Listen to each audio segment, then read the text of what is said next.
La noche siempre ha tenido su lenguaje, un idioma de silencios, de respiraciones contenidas, de cosas que se mueven cuando nadie las mira. Pero hay un sonido que no pertenece a ningún animal ni a ningún ser humano vivo. Así lo han descrito testigos a lo largo de Japón, un golpe seco, irregular, como huesos arrastrándose contra el concreto, un sonido que no debería existir. Muchos lo han confundido al principio con el eco de unos tacones lejanos, otros con el crujir de una piedra empujada por el viento. Pero quienes lo escuchan por segunda vez entienden que no es nada de eso. No es un sonido natural, es un aviso, un recordatorio de que hay algo arrastrándose detrás de ti, algo que fue humano alguna vez y que ahora solo quiere una cosa: que tú termines igual que ella. Bienvenido a la historia prohibida de Teke Teke, la entidad que no camina, que no corre, que se arrastra y que esta noche podría estar más cerca de lo que imaginas. Japón, década de 1960. Una joven estudiante regresa sola a casa, las calles están húmedas.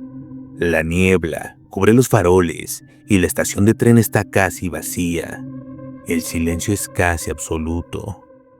Ella escucha risas, un grupo de hombres borrachos la han estado siguiendo.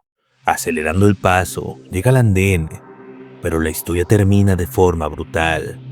Los hombres la alcanzan, la acosan, la empujan. Ella por el movimiento tropieza y cae a los rieles. Las luces del tren aparecen desde la curva y ella ni siquiera tiene tiempo de gritar. El impacto es tan fuerte, tan rápido, que la parte en dos. Su torso es lanzado a varios metros. La gente en la estación retrocede horrorizada. Nadie se atreve a acercarse. Pero el detalle que nadie puede explicar es que sus ojos permanecieron abiertos, incluso después del impacto, como si hubiera visto algo más, algo al otro lado. La leyenda cuenta que su alma quedó atrapada en el lugar, pero no como un espíritu común. Algo más oscuro despertó ese día, algo alimentado por la injusticia, la rabia y el dolor. Y empezó a moverse, arrastrando lo que quedaba de su cuerpo. Oficialmente, la muerte de la joven en la estación quedó archivada como un accidente ferroviario, un caso cerrado, un expediente más. Pero la gente que trabajaba en la estación sabía que nada había quedado realmente cerrado. Algo había quedado suelto, algo que no pertenecía a este mundo. Se cuenta que el primer indicio apareció 3 noches después, cuando un guardia nocturno, con más de 20 años de servicio, presentó un reporte interno. La noche era tranquila, demasiado tranquila. El vigilante caminaba solo por el pasillo que conectaba el área de mantenimiento con el túnel de inspección. El sonido del fluorescente parpadeante era lo único que llenaba el silencio. Nada inusual, hasta que escuchó algo más. Un golpeteo seco, un ruido hueco, irregular, como si algo golpeara el concreto desde dentro del túnel. Hiroshi se detuvo, apagó su linterna por reflejo, intentando escuchar mejor. No eran pasos, no era maquinaria, no era ningún animal. Era un sonido demasiado rítmico, como si alguien estuviera golpeando el piso con los huesos. El guardia pensó que quizás era un intruso, alguien que cayó a las vías, un borracho, un ladrón. Pero lo que encontró dentro del túnel no tenía explicación lógica. Cuando el vigilante avanzó 5 metros hacia el túnel, la temperatura descendió bruscamente. Un frío húmedo, penetrante, que hizo que su respiración se viera en el aire. La linterna iluminó las paredes, el suelo, los cables, todo normal, pero el ruido continuaba. El vigilante apuntó la luz más adelante y entonces la vio. Al principio creyó que era un cuerpo arrastrándose, el torso de una persona moviéndose con dificultad, pero a medida que la figura se acercaba, algo no cuadraba. Era demasiado rápido, demasiado fluido, demasiado antinatural. La luz reveló una piel pálida, casi traslúcida, cabello largo, empapado en sangre seca, ojos abiertos en un gesto congelado entre la rabia y el dolor. Solo había la mitad superior de un cuerpo. Todo, desde la cintura hacia abajo, estaba ausente. La sangre no se veía vieja, pues no estaba seca, goteaba. Goteaba como si aún estuviera fresca. El vigilante retrocedió, paralizado. La figura apoyó ambos codos contra el suelo y se impulsó hacia él con una velocidad que ningún ser humano, mutilado, podría alcanzar. El golpe de sus codos contra el concreto resonó en todo el túnel. La mujer levantó la cabeza y lo miró directamente. El guardia afirmó después temblando que ella sonrió, una sonrisa rota, desencajada, imposible. Cuando el vigilante se dio la vuelta para correr, escuchó algo que lo detuvo en seco. Su nombre. La entidad lo había llamado por su nombre. La voz no era humana, era como si múltiples voces hablaran a la vez. Una voz femenina, una masculina, una infantil, todas mezcladas en un susurro enfermo. El guardia sintió que algo invisible lo tocaba por la espalda, frío, pegajoso, como dedos que intentaban arrastrarlo hacia atrás. Pero la adrenalina lo salvó, corrió sin voltear, sin respirar, sin pensar.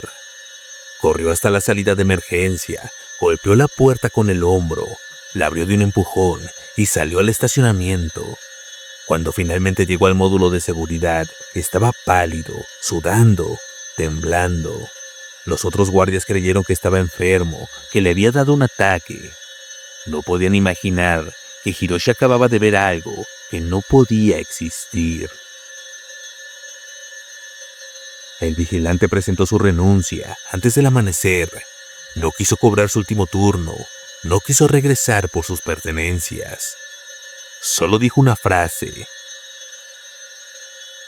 No es un fantasma, es algo que odia, algo que busca.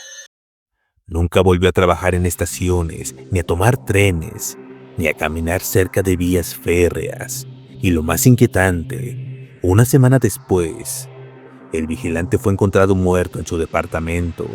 No tenía heridas visibles, excepto por 2 marcas profundas en sus tobillos, como si algo hubiera intentado arrastrarlo fuera de la cama. Cuando Teke Teke aparece, lo primero que se percibe no es su rostro, tampoco el sonido, es su silueta. La mitad superior de un cuerpo humano, desgarrado violentamente, la piel pálida como el papel quemado por la luna, los huesos de las costillas visibles bajo la piel tensa. Una estructura orgánica que parece sostenida únicamente por el odio. La cintura está completamente abierta, como si pudiera verse el interior, sin ningún límite físico. De esa abertura cuelgan fragmentos oscuros, intestinos parcialmente expuestos, tejidos que se contraen como si tuvieran vida propia, manchas secas de sangre mezcladas con sangre fresca, que nunca deja de brotar, nunca. Es como si Teke Teke siguiera muriendo una y otra vez, atrapada en un ciclo eterno de agonía, y sin embargo se mueve con una agilidad aberrante. Sus brazos son lo más inquietante de su anatomía. Los codos están afilados, no de manera natural, sino por el desgaste de arrastre durante años sobre el concreto, golpeando una y otra vez, hasta convertir el hueso en armas puntiagudas, armas que utiliza como cuchillas para impulsarse. Cada movimiento produce el sonido que le da nombre. Tek, tek, tek.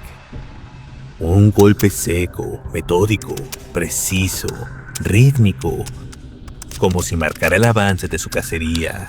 No se detiene, jamás se detiene.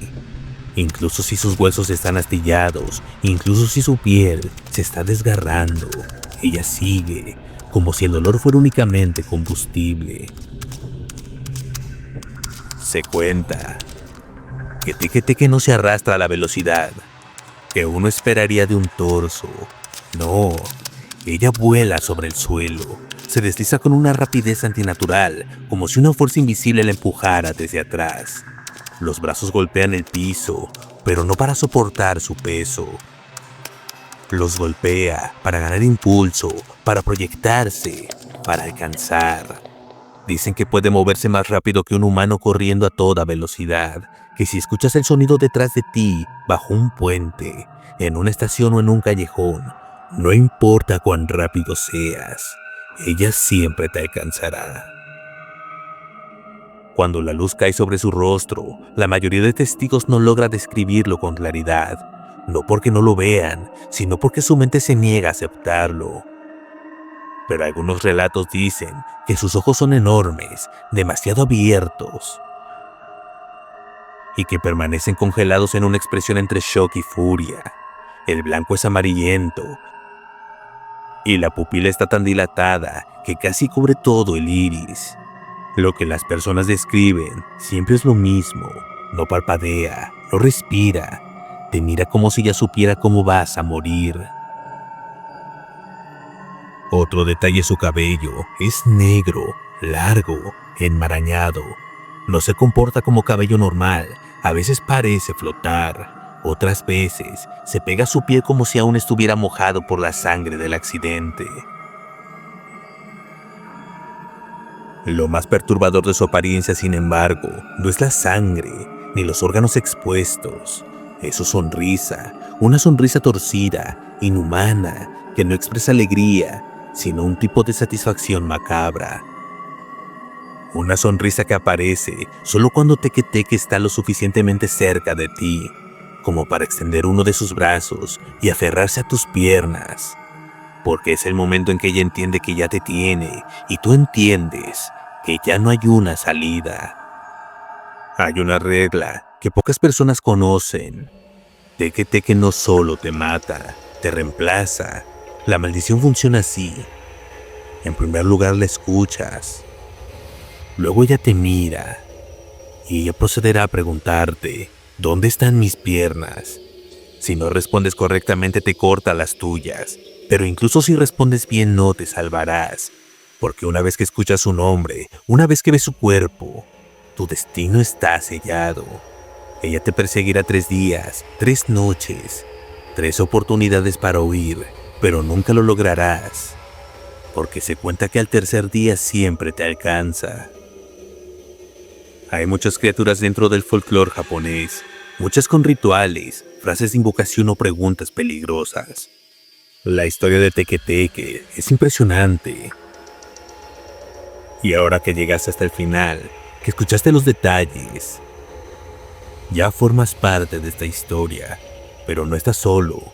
En este canal seguimos desenterrando relatos que el mundo preferiría olvidar, historias que se esconden entre sombras, entidades que susurran desde el otro lado, verdades que nunca verás en la televisión, pero que aquí siguen respirando. Si quieres seguir explorando lo que otros no se atreven a investigar, si quieres mantenerte en el borde, allí donde la realidad empieza a romperse, suscríbete, únete a esta comunidad de buscadores del oculto. Aquí seguimos la línea delgada entre lo que se cuenta y lo que realmente existe. Activa la campana para no perderte lo que viene.